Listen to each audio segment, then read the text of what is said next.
Pagi ini, mentari telah terbit dari ufuk timur. Cahayanya menembus kulit hingga pikiran dan hati kita kembali hangat. Petani-petani itu telah turun ke sawah, merawat tanaman, dan senyum mereka pun berkata, kita akan menjaga tanaman ini. Ku ambil sepeda dan kau ambil sepeda. Lalu kami mengayuh bersama, menikmati sebuah perjalanan. Ya, perjalanan kehidupan. Kayuhlah sepeda itu pada jalanan yang sudah tertata rapi. Ya, seperti kita melangkah dan menikmati perjalanan ini, perjalanan hidup yang penuh dengan variasi. Teruslah kayuh sepeda itu, langkahkan kakimu lurus ke depan, jangan kau berbelok. Bolehlah berhenti sejenak untuk istirahat, tetapi jangan terlena dan jangan terlalu lama. Mulailah kau mengayuhnya agar kau tidak malu dengan para petani itu. Disinilah cerita ini berawal, di salah satu relief di Candi Sojiwan. Semoga kisah ini bisa menjadi sebuah inspirasi, bisa kita ambil maknanya. Di sebuah desa, katakanlah desa itu sangat maju. Desa itu menghijau karena pepohonan. Terlihat di salah satu rumah yang mewah, rumah yang bagus sekali. Rumah itu adalah rumah petani yang sukses. Hartanya menumpuk karena dia giat bertani. Berhektar-hektar sawah yang dia miliki, berhektar-hektar sawah yang dia sewakan. Dalam kehidupan si petani ini, dia mempunyai istri yang sangat cantik. Tidak pernah disangka dan tidak pernah dipikirkan, tiba-tiba kehidupannya berbelok. Si istri sudah mulai bertingkah. Dia pergi shopping, berjalan-jalan, ya menghabiskan hartanya, karena dia merasa suamiku kaya raya. Si istri sering keluar rumah, dan ketika pulang ke rumah, dia sudah membawa belanjaan kanan kiri. Ya mungkin karena si istri tidak pernah ada rasa bersyukur. Akhirnya kehidupan dia kalau zaman sekarang glamor. Suatu ketika si istri bertemu dengan seorang laki-laki. Katakanlah dia penyamun. Laki-laki itu seperti playboy.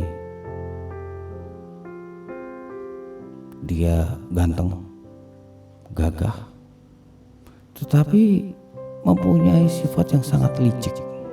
Penyamun itu melihat seorang wanita yang berjalan melenggak-lenggok dan membawa banyak belanjaan. Lalu dengan hati-hati si penyamun itu mendekati si wanitanya dengan jurus-jurus merayunya. Akhirnya mulailah penyamun itu berkenalan. Si wanita ini mulai tertarik karena si penyamun ini sangat memperhatikannya, seolah-olah si penyamun ini seperti jatuh cinta dengannya. Tanpa disadari oleh si wanita itu, si penyamun mempunyai niat-niat busuk, mulailah si penyamun ini mengeluarkan jurus mautnya. Dengan segala cara, si penyamun ini mulai meracuni si wanita itu dengan kata-kata manis. Akhirnya keesokannya, wanita ini tanpa sepengetahuan suaminya pergi membawa harta benda yang berharga. Perhiasan-perhiasannya dibawa dan dimasukkan ke dalam tas. Dengan senyum ceria, wanita ini pergi meninggalkan rumah dan suaminya. Di suatu tempat, si penyamun ini telah menunggu dengan semangatnya, dengan kegairahannya. Ketika mereka bertemu, si penyamun ini memeluk si wanita itu, dan si wanita itu pun memeluk si penyamun. "Sayangku, kita berhasil. Ya, mari kita pergi," kata si penyamun itu. Pada suatu belokan di perbukitan, mereka dihadang oleh sungai yang sangat luas. Dengan kelicikannya, si penyamun itu bilang kepada si wanitanya, "Sayangku, alangkah baiknya kalau harta itu aku yang bawa, karena tidak mungkin kan kamu menyeberangi sungai itu dengan membawa harta bendanya. Aku yakin kamu tidak akan kuat membawanya." Si wanita itu merasa sangat-sangat diperhatikan. Lalu dengan ikhlas, wanita itu memberikan semua harta bendanya kepada si penyamun.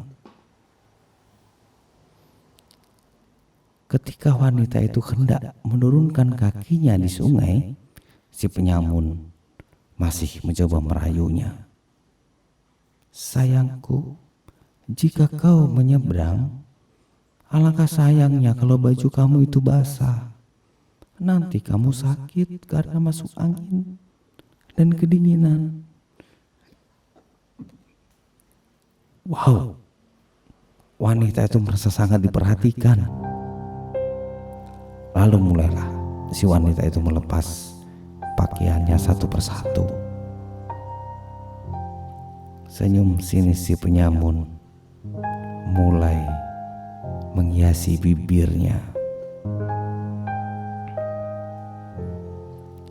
"Sayangku, kamu menyeberang duluanlah. Nanti aku menyusul di belakang. Ladies first." Dengan senangnya wanita itu mulai melangkahkan kakinya. Tepat di langkah yang kelima, si penyamun itu telah pergi. Dengan diam-diam dia membawa harta bendanya dan membawa pakaian wanita itu. Si wanita itu sangat terkejut ketika dia menoleh ke belakang bahwa si penyamun itu sudah tidak ada lagi. Wanita itu berteriak-teriak marah. "Woi, tunggu, mau kemana kau?" Si wanita itu kembali ke tepian sungai, tetapi si penyamun sudah tidak ada lagi di situ. Wanita itu kini tanpa pakaian selai pun. Dia meratapi nasibnya. Wanita itu menyesal karena kerakusannya telah membuat nasibnya sangat sial. Wanita itu tidak bisa pergi kemana-mana karena dia tanpa pakaian dan dia merasa malu.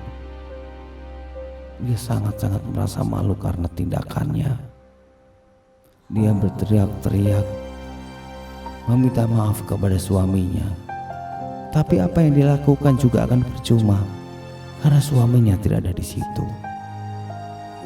Tiba-tiba ada serigala datang. Di mulut serigala itu ada sangkok daging. Tepat di tepi sungai, serigala itu berhenti dan dia melihat ikan yang sangat besar Lalu dengan kerakusannya, serigala itu menjatuhkan daging yang ada di mulutnya dan dia mau menangkap ikan yang sangat besar itu. Dengan loncatannya, dia menerjang, mendekati ikan tersebut. Tetapi gagal, karena ikan itu pun sudah lari ke tengah sungai. Melihat kejadian itu, si wanita tadi tertawa dan menyindir, bahkan mencemooh si serigala. Dengan tatapan yang sinis, serigala itu melihat si wanita itu.